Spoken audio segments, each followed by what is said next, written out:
welcome back to my YouTube channel. You're back at it again with me, Daniela. Hope all is well, hope all is calm. Guys, it's actually been a while since I've last done one of these true crime stories. I know when I first did the other one a couple of months back, I did say, oh yeah, I'll be doing these like once a month. And I did not keep my promise, and for that I really want to say sorry. Moving forward, I'm going to try and be as consistent as possible. I'm not going to tell you guys that I'm going to do it each month because I don't want to set a false expectation, because yeah, I already did that and I don't want to do that for you guys. If you guys, obviously, as you guys can see from this title, today I'm covering yet another New Zealand true crime story. So when I do these true crime story cases, my focus is for these crime stories to have been based in New Zealand, and maybe down the line just kind of expand. But for now, I live in New Zealand, and I feel like it is super important for us to, you know, discuss these cases and, you know, spread awareness to other people that live in the same country, just to kind of be more careful. And, you know, if there is something that somebody may know, or, you know, just, yeah, you just never know of these things. Once again, just a disclaimer before I begin this video, that I mean absolutely no disrespect to the victim, to the victim's friends or families. The reason why I am doing this video is for educational purposes, and once again, like I did say before, to spread awareness. So yeah, let's begin. So today I'm going to be talking about the case of Kayo Matsuzawa. Back in 1997, Kayo Matsuzawa left her family home in Japan and she came to New Zealand, Christchurch, which is based in the South Island of New Zealand. Her mother, Hamiko Matsuzawa, was a bit hesitant to let her only daughter fly across to the other side of the world by herself, but you know, New Zealand is known to be a safe country, so you know what, she was just kind of like, yeah, she let her go. The purpose of Kayo's trip to New Zealand was primarily to learn English. So yes, she did come to Christchurch in 1997, where she enrolled into an English domain school, and she was also working as a waitress at a local restaurant, and she met a friend called Naomi. Her and Naomi were basically best friends in New Zealand. They flattered together, they traveled across the South Island together, and Naomi described Kayo to be someone who was just so friendly, someone who made friends easily, and someone who would never say anything bad to anyone or about anybody. Kayo would regularly send postcards back home to Japan to her family, letting her know that, you know, she was fine. I guess back in those days, 1997, 1998, mobile phones weren't used as much as they are used today, so it was quite common, it was quite normal for, you know, people to send postcards and letters across the world to their family and their friends. So fast forward to August 1998, Kayo had sent her mum a postcard just like she normally would. The postcard read, "Dear Mum, happy birthday. I've decided to come back home on November 4th, so just another 3 months to go. Take care. I love you." I think it's just quite unfortunate and quite sad that nobody knew that this would be the last postcard that Kayo would ever send back home, and that this would be the last postcard her family back home would ever receive from Kayo.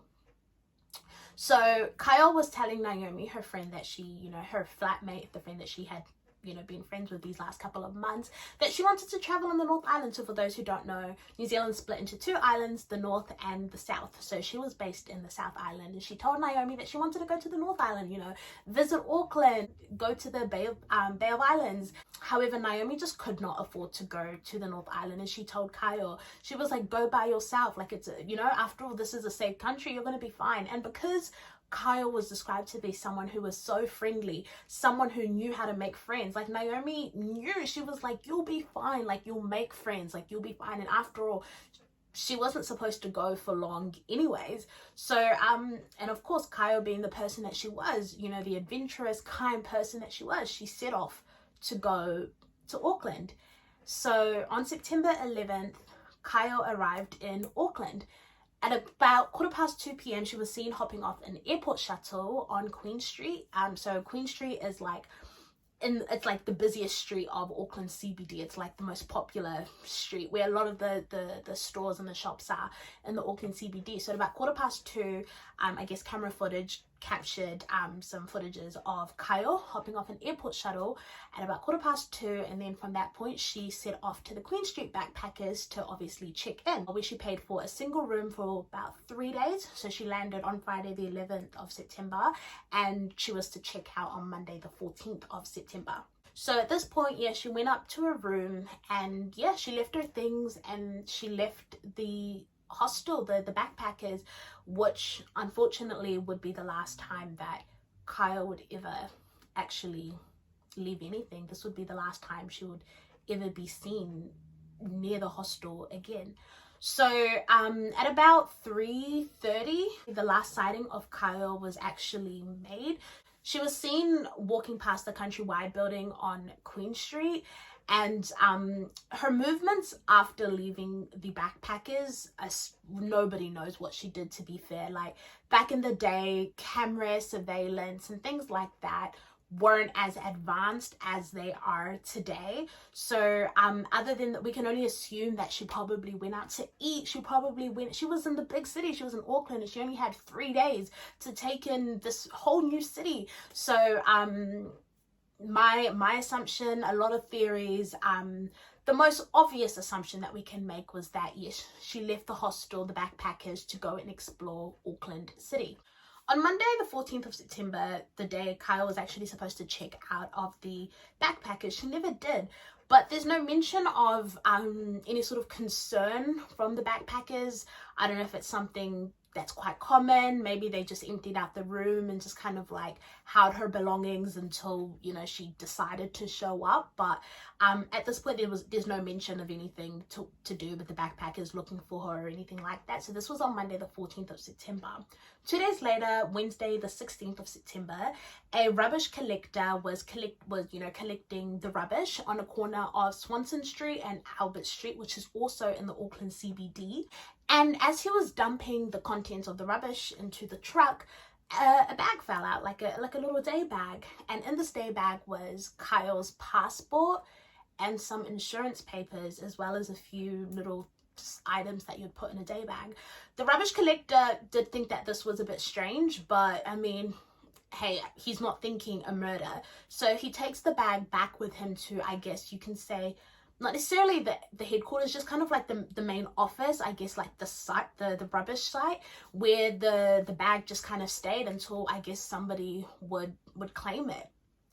About 6 days later, on the 22nd of September, a man named Dennis Groves, who was a fire compliance tester, had finished his work at the Auckland Central Library. He had finished his work there. He was on his way to the Centre Court building to do another, I guess, I don't know the contents of the job. Like, I don't know much about the job, but he basically tested, I think, fire panels, etc. So he was on his way to the Centre Court building to obviously go and do this. So the Centre Court building and the BNZ building, which is another building, were kind of like linked, like they were kind of next to each other, but they were linked with a staircase. So I believe to get to, like, if you want to kind of take a shortcut to get to the other building, you'd use the staircase, which is kind of like based at the back of the building. So like even to access it, you'd be going in like a car park and just kind of going through the back to access both buildings. Otherwise you'd be just using like the main front entrance. So this is what he went to go and do. So where the utility room was based, it was based kind of like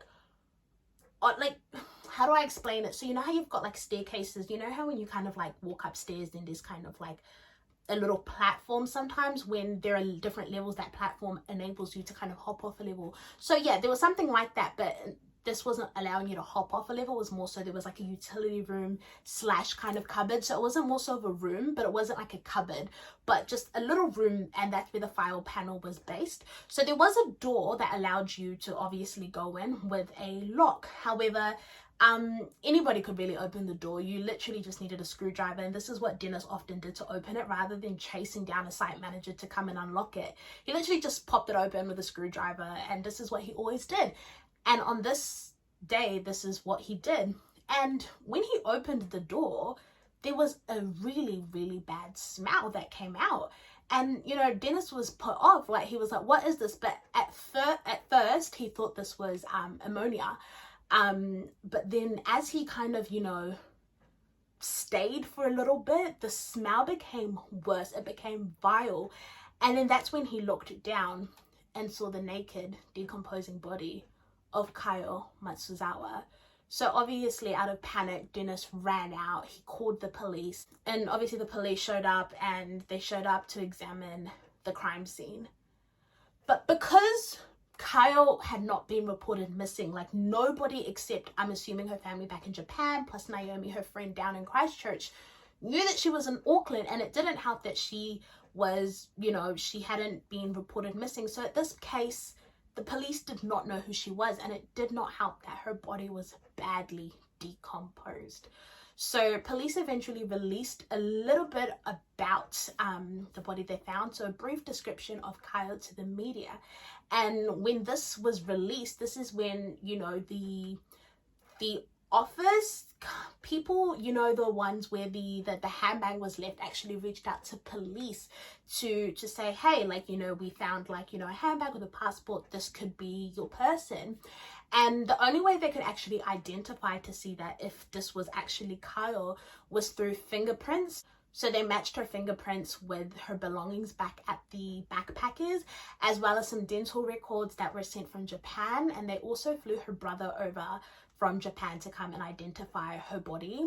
I just think that it's the touchy thing. The one thing that made me think, oh my goodness, was while she was obviously before her death, she had sent a postcard to her brother, and that postcard read, "Thank you so much for your support when I left. It's much colder here than expected. It's such a beautiful place. Everyone here is kind. I'll probably not get killed. I'd better get going now." I feel like that's just such an eerie, like, message, you know? Like, obviously when you write that kind of stuff, like, you know, you're not thinking I'm gonna get killed. And the fact that that is something that did happen is just so scary. Like, I can't imagine what her brother may, like, you know, may be feeling, like her family back home. Back in Christchurch, Naomi was feeling anxious. She was a bit worried. She was like, I have not heard from my friend. And the thing is, Kaio had promised Naomi that she was going to send her a postcard once she arrived in the North Island, you know, to tell her about her experience, but she hadn't heard from her. And at this point, she just had like a gut instinct that something was not right. And she was correct, because at work one day, the police showed up to break the news to Naomi that her friend Kaio had been murdered. I can't imagine how Naomi felt, because, you know, she told her, she encouraged her. Obviously, it's not her fault. She encouraged her friend, go, you're going to be safe. Like, you know, this is a safe country. But it's just quite unfortunate that Kaio was not as lucky. Eventually, Kaio's body and her belongings were sent back to Japan so that her family could farewell her properly. But once again, it is quite unfortunate that till this day, a whole 23 years later, there's just been no justice, because her murderer is still out there. I don't know if he's still wandering the streets of Auckland, New Zealand, somewhere in the world, whether he's still alive. I'm saying he, it could be a she. Whoever that person is just has gotten away with murder. Like, I can't even begin to express how, like, I can't even imagine what her family must be going through, you know? This person's just out here scot-free, and their daughter's gone. And due to how badly her body was actually decomposed, till this day we don't actually know what the cause of her death was. An autopsy could not be done because the body was badly decomposed. However, there are a few theories. I get into the theory parts of what police think may have happened. They think that obviously the day she did leave the backpackers and she kind of, you know, set off to wander around the street, she probably went to a nearby international food court where she could have met a few people and possibly had her drinks spiked. And then from there just gotten into the wrong crowd, and then as a result died from it. That's one theory.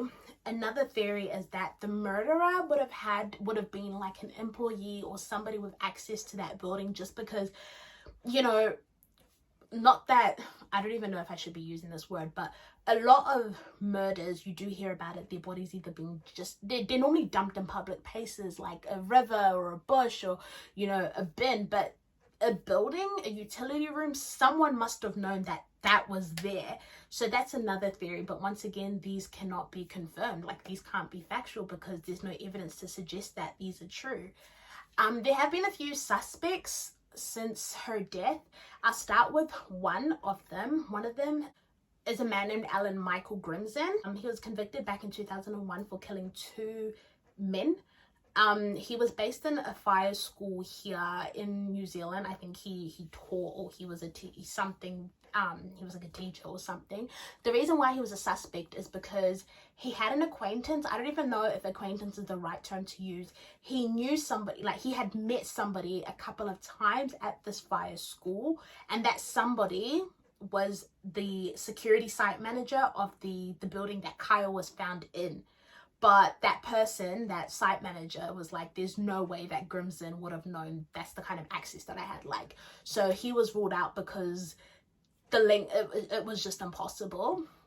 Another suspect was a Ukrainian man who was a long-time stayer at the Backpackers Hotel and just suspiciously left the country the same day that Kaio was found. The reason why he was a suspect is because witnesses said that they saw this disheveled looking man with an Asian female walking around the CBD that same day. He was described to be eccentric, paranoid, with like a mental health history as well.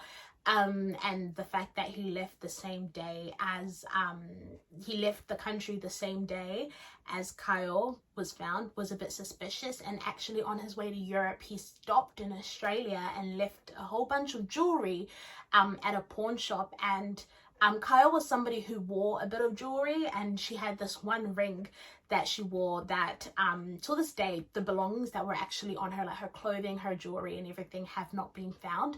So because, you know, there was some jewelry that was left at this pawn shop, police thought, hey, this could be Kaio's jewelry. So they sent an officer there to, you know, check it out, but no, it had no correlation to Kaio. It was not hers.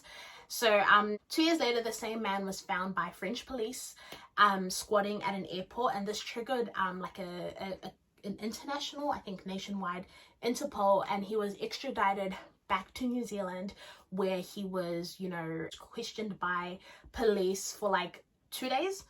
Yeah, he was questioned by police for like 2 days, but at this point the police just knew. He just felt it in his blood. He was like, this is not the man. Like somebody with, you know, somebody with his kind of mental state was just incapable of, you know, luring Kaio into the streets of Auckland and then, you know, killing her and then leaving her in a utility room. So he was ruled out as a suspect. As of lately, so now it's 2021, 3 years ago, police do there are articles suggesting that there is a new suspect. However, police are yet to release details regarding this new suspect, but I can only just hope and pray that, you know, her parents, her family find justice. You know, it's been 22 years, and even I hate unsolved cases because it's scary to think that the person responsible has just gotten away with something like this and could be murdering other people. It's like Kaio knew nobody, and she didn't know anybody in North Island. Like, why would this person just meet somebody and just kill them for no reason, you know? And for me, that just, honestly, it breaks my heart. But yeah, this is the unfortunate and sad unsolved case of Kaio Matsuzawa. It was a short case, but that's because there's just no leads. There isn't much evidence. It is quite a sad case, but let me know what you guys think about this case in the comments below. What do you guys think of this case? Do you guys have any suspicions? What do you think is odd about this case? And let me know what you guys think in the comments. If there are any other cases that you guys would also like me to cover, let me know in the comments as well, and I will do my best to do it. By the end of the year, I aim to release four, that's what I'll give you guys, 4 videos by the end of the year, true crime related. But I hope you guys all stay safe out there. Stay safe out there, look after yourselves, take care of yourselves, and thank you guys so much for watching this video, and I'll see you guys another time. Bye.